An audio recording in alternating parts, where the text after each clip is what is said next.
सरकार से दिया जा रहा है कि पेपर लीक का प्रमाण क्या है, पेपर लीक हुआ या नहीं।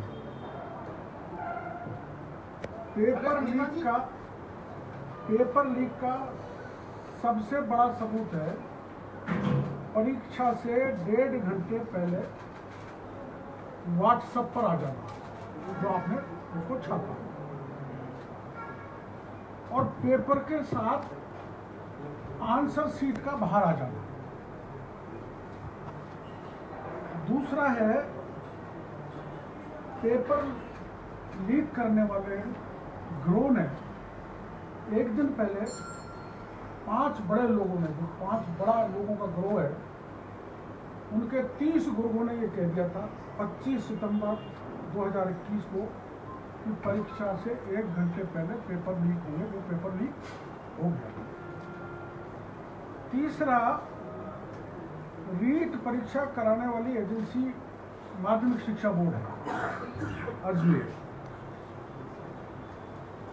इसके गोपनीय शाखा के अलावा आंसर शीट बाहर नहीं आ सकती। आंसर शीट बाहर आई है ना, तो इसकी गोपनीय शाखा के अलावा आंसर शीट बाहर नहीं आ सकती। और कोई संस्था और कोई एजेंसी या कोई परीक्षा केंद्र के पास आंसर शीट पहुंच ही नहीं सकती बिना बोर्ड के इन्वॉल्वमेंट। इससे साबित होता है कि माध्यमिक शिक्षा बोर्ड की गोपनीय शाखा ने पेपर लीक्स के साथ साथ आंसर शीट विभिन्न परीक्षा केंद्रों पर भिजवाई। पेपर के साथ आंसर शीट कभी नहीं जाती। एग्जाम हो जाने के बाद एग्जामर को दी जाती है, पहले नहीं जाती, परीक्षा केंद्र पर नहीं जाती, और वो बोर्ड से भेजी जाती है एग्जाम होने के बाद एग्जामिनर के पास। बिना बोर्ड की मिली भगत के आंसर शीट कैसे गंगापुर में पहुंच गई? तो पेपर लीक हुआ। मंत्री जी बार बार कह रहे पेपर कैसे लीक हुआ, पेपर ही लीक नहीं हुआ, आंसर शीट पहुंच गई जैसे अखबार में छपा। फिर एक कागज इसमें है मेरे पास, हिंडौन सिटी के एक सेंटर पर परीक्षार्थियों ने OMR की शीट खुली होने की शिकायत करी, जो मीडिया पर भी चला, सोशल मीडिया पर भी चला, जिसकी शिकायत परीक्षा केंद्र के अधीक्षक को की गई। उसने रिसीप्ट दी है, और रिसीप्ट देने के बाद वो रिसीप्ट माध्यमिक शिक्षा बोर्ड के अध्यक्ष को भेजी गई है। छात्रों की शिकायत, पेपर शीट खुली होने की, पेपर की सील खुली होने की लिखित में शिकायत है, जो वेरीफाई है वहाँ के परीक्षा अधीक्षक के द्वारा। तीसरी बात, रीट से 2 दिन पहले कंटेनर पलटा। अब ये कंटेनर पलटा, ड्राइवर की मौत हुई, गाड़ी को मारा, क्या हुआ इसकी कोई जानकारी जनता के सामने नहीं दी गई। केवल अकेला ही ड्राइवर था। कंटेनर कितने बजे पलटा, ड्राइवर कितने बजे मरा, सांड आया कि नहीं आया, और फिर उसकी मौत की सूचना किसने दी, और फिर मरने के बाद जब वहाँ का CO पहुँचा जमोरामगढ़ का, उससे पूछा गया तो उसने कहा इसमें कोई सरकारी सामान है। और फिर वहाँ पर रींगस की पुलिस का पहुँचना, चलो कोई बात नहीं, रींगस की पुलिस की कोई व्यवस्था होगी।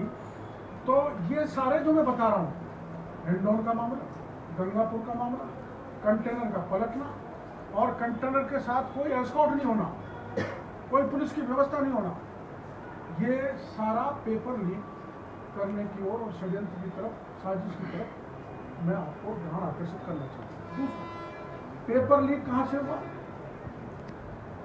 पेपर लीक हुआ विद आंसर शीट गंगापुर से। आप सबको पता है, गंगापुर में 8:30 बजे पेपर लीक हुआ। गंगापुर में 2 को गिरफ्तार किया गया, अब 4 कर लिए, और गंगापुर में, सवाई माधोपुर में ही सर्वाधिक 20 अधिकारी कर्मचारी को सस्पेंड किया गया। 4 साजिशकर्ता और परीक्षा में आंसर शीट वाले गिरफ्तार है। तो गंगापुर से लीक हुआ पहला 100। दूसरा, गंगापुर से जब ये हुआ तो एसओजी ने बत्तीलाल मीणा की लिप्तता मानी। इतने खुलासे के बाद भी बत्तीलाल कहाँ है, खुद एसओजी कह रही है। और एसओजी ने एक बात और कही थी, जो एसओजी के बयान में इसमें लगा हुआ है कि डीएस साइंस गंगापुर, आपकी जानकारी में होगा, डीएस साइंस गंगापुर में जहाँ सेंटर था ये इसमें लिप्त है। तो वो बयान है, मैं आपको दे दूंगा, इसमें लगे हुए हैं। डीएस साइंस को आज तक एसओजी ने जांच नहीं की, आज तक नहीं उससे पूछा। ये पहला बयान है एसओजी का जो मैं आपको दूंगा पत्रकार वार्ता में। अब यहाँ दो चीजें हैं, एक तो ये है, एक तो अजमेर से लीक पेपर जाता है गंगापुर, जयपुर से जाता है गंगापुर, अजमेर से जयपुर, जयपुर से जाता है लक्ष्मणगढ़, जहां माननीय डोटासरा जी का विधानसभा क्षेत्र, वो कैसे जाता है? ये अपना जो बत्तीलाल है, इसको जब तक नहीं पकड़ेंगे, जब तक कांग्रेस का एक बड़ा पदाधिकारी, जिसका मैं नाम आज उजागर करना नहीं उचित समझता, भाग जाएगा या कोई और पुलिस तो वैसे दिक्कत पैदा करेंगे, उसके निकट के संबंध है माननीय डोटासरा जी से। और अगर ये बत्तीलाल गिरफ्तार होता है तो वो उसका नाम बताएगा तो लक्ष्मणगढ़ में जाके निशाना बैठेगा पेपर लीक का। तो सीताराम गिरफ्तार होगा जब ये बात खोलेगी। लेकिन डीएस साइंस एकेडमी, जिसका संचालक श्रीमान उमेश शर्मा है, वो बोर्ड की रीट परीक्षा करने वाली गोपनीय शाखा के प्रमुख जीके माथुर का खास है। जीके माथुर की कहानी मैं आपको आगे बताऊंगा। सब यहीं से गया, पूरा राजस्थान में जो पेपर गया, और उसकी मिली भगत के कारण पेपर लीक हुआ। जीके माथुर और ये डीएस साइंस के उमेश शर्मा के द्वारा, और आंसर शीट भी वहीं से आई है। इसका मतलब पूरा जो बोर्ड का सिस्टम है, जो बोर्ड है, वो इनसे मिला हुआ था, डीएस साइंस से, दूसरे सेंटर से। अभी डीएस साइंस का मैं करेक्ट बताना चाहता हूँ, थोड़ा आपको 5-10 मिनट ज़्यादा दूंगा। इसने गंगापुर के शारोली में ज्ञानदीप स्कूल खोली, उस ज्ञानदीप स्कूल को ट्रांसफर करवा लिया गंगापुर में। उसकी मान्यता नहीं थी उस स्कूल की, उसकी शिकायत हुई। शिकायत सेक्रेटरी एजुकेशन ने कराई, वेंकटेश्वर ने, और पाया गया कि इसकी मान्यता नहीं है, तो सेक्रेटरी एजुकेशन आदेश देता है कि इसकी मान्यता रद्द कर दी जाए। और इस मैं जो संस्थान बता रहा हूं, इसकी स्कूल शारोली में भी चल रही है और गंगापुर में भी चल रही है।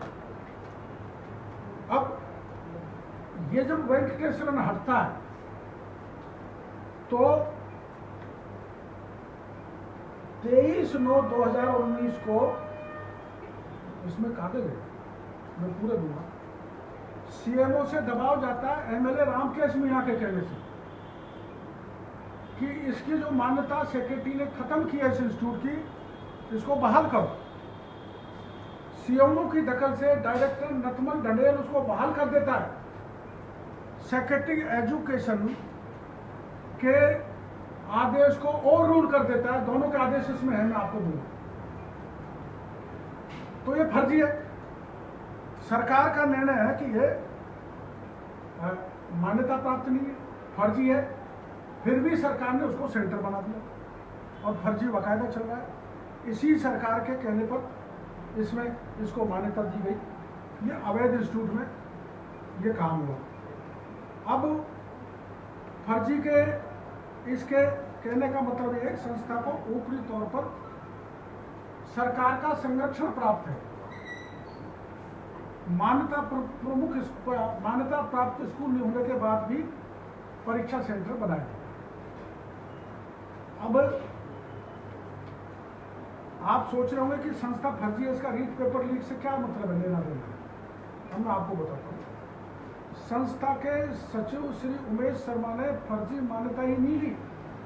माध्यमिक शिक्षा बोर्ड की परीक्षा गोपनीय शाखा के कर्मचारी अधिकारियों के साथ मिलकर फर्जीवाड़ा कर बोर्ड परीक्षा में मेरिट लाने और प्रतिस्पर्धा संस्थाओं की मेरिट प्रभावित करने का काम किया, जिसकी शिकायत एसीबी में हुई।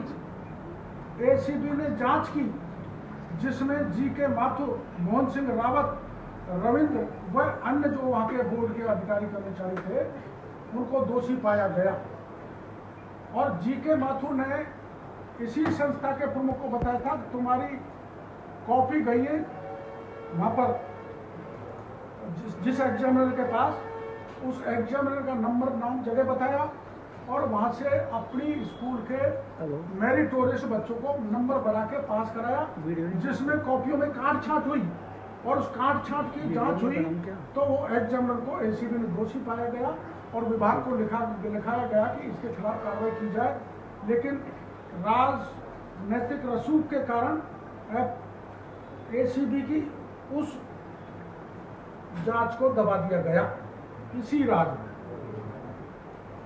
अब बोर्ड की परीक्षा के दौरान बोर्ड की गोपनीय शाखा के निर्देश